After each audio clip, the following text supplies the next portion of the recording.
Hello बच्चों, let's read the question. Identify Z in the sequence. Alkene is treated with HBr in presence of H2O2 gives Y, which is further treated with C2H5O Na gives Z. Option A, option B, option C and option D. So question में हमें ये एक reaction given है और यहाँ इस reaction में ये जो Z है ये एंड प्रोडक्ट है. हमसे पूछा है कि Z क्या होगा. सो रिएक्शन हम प्रोसीड करें तो सबसे पहले देखो यहाँ पे डबल बॉन्ड है. इट मीन्स कि ये एक अल्कीन है एंड अल्कीन में भी ये एक तरह का अनसिमेट्रिकल अल्कीन है. नाउ होता क्या है, अगर हम किसी अनसिमेट्रिकल अल्कीन को HBr के साथ रिएक्ट कराते हैं किसी भी पेरोक्साइड के प्रेजेंस में, तो अब देख लो H2O2 क्या है, हाइड्रोजन पेरोक्साइड. तो क्या होता है, यहाँ पे होता है खराश इफेक्ट और बेसिकली यहाँ पे एंटी मार्कोनिकॉफ रूल के हिसाब से एडिशन होता है. सो ये आपको ओनली अनसिमेट्रिकल अल्कीन के केस में देखने को मिलेगा और जो रिएक्टेंट होगा it must only be HBr. तो हमारा ये कंपाउंड है CH3 bond CH2 bond CH double bond CH2.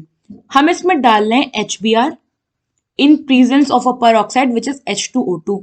तो यहाँ पे बेसिकली आपको रूल जो देखने को मिलेगा, एडिशन रूल जो देखने को मिलेगा वो होगा as per anti Markovnikov.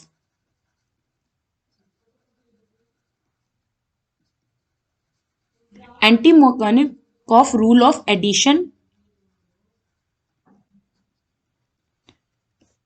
And यहां पे जो मैकेनिज्म होता है ये होता है विया फ्री रेडिकल.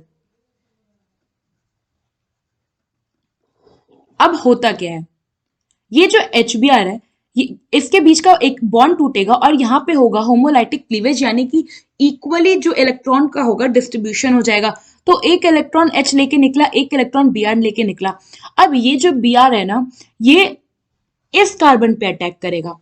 अब आप कहोगे कि इस कार्बन पे क्यों नहीं अटैक करेगा, क्योंकि यहाँ पे जो एडिशन है ये एंटी मार्कोनिकॉफ रूल के हिसाब से हो रही है, जिसमें कि जो एडिशन होता है जो हमारा बेसिकली यहाँ पे Br फ्री रेडिकल है ये उस कार्बन पे अटैच होता है जिसपे हाइड्रोजन काउंट ज्यादा हो. और ये जो H फ्री रेडिकल है वो इस कार्बन पे अटैक करेगा. तो यहाँ पे जो हमें प्रोडक्ट देखने को मिलेगा वो होगा CH3 bond CH2 bond CH2 bond CH2 bond Br. तो यहाँ पे हम इसे डिनोट करें तो ये हो गया Y. नाउ अगर आप देखो तो ये जो कंपाउंड है ये क्या है, एक अल्काइल हैलाइड. अब क्या कह रहा है कि इसमें हम रिएक्ट करा रहे हैं एक compound which is C2H5O negative Na. तो अगर आप देखो तो ये क्या है, एक तरह का सोडियम अल्कोक्साइड.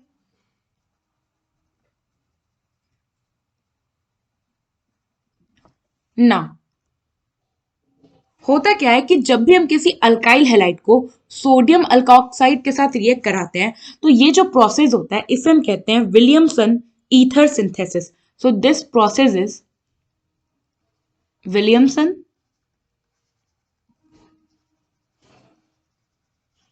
ether synthesis. इसका मतलब क्या है कि हमें एंड प्रोडक्ट जो मिलेगा यहाँ पे वो एक ईथर होगा. नाउ इस रिएक्शन को अगर हम प्रोसीड करें तो ये है CH3 bond CH2 bond CH2 bond CH2 bond Br and हम इसे रिएक्ट करा रहे हैं NaO, ये हो गया C2H5. ना होता क्या है, यहां से NaBr जो है ये एलिमिनेट हो जाएगा एंड फिर यहाँ पे क्या होगा, हमें कंपाउंड मिलेगा CH3 bond CH2 bond CH2 bond CH2 and यहाँ पे लगा होगा O एंड देन C2H5. तो आप देख सकते हो कि फाइनल जो हमें एंड प्रोडक्ट मिला वो एक ईथर है एंड हम इसको डोनेट आउट करें तो ये हो गया दिस Z. ना फाइनल हो गया Z. अब हम ऑप्शन को देखें तो यहाँ पे ऑप्शन में हमारा फर्स्ट ऑप्शन देखो तो ईथर तो बना है बट यहाँ पे एक सब्स्टिट्यूएंट अल्काइल ग्रुप है, तो ये इनकरेक्ट हो गया क्योंकि जो पूरा हमारा कंपाउंड है वो एक स्ट्रेट चेन के फॉर्म में जिसमें हमारा CH2 ग्रुप है टर्मिनल में, उसके बाद 3 CH2 ग्रुप है, फिर O है, फिर C2H5 है. सो ये भी इनकरेक्ट हो गया. अब बचा CND. तो C में देखो CH3 ग्रुप है, उसके बाद कह रहा है कि जो CH2 ग्रुप है ये 3 है.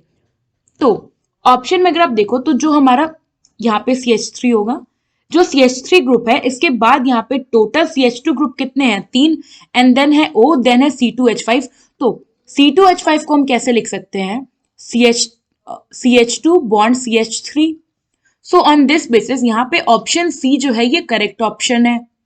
आई होप आपको ये क्वेश्चन समझ आया होगा। Thank you.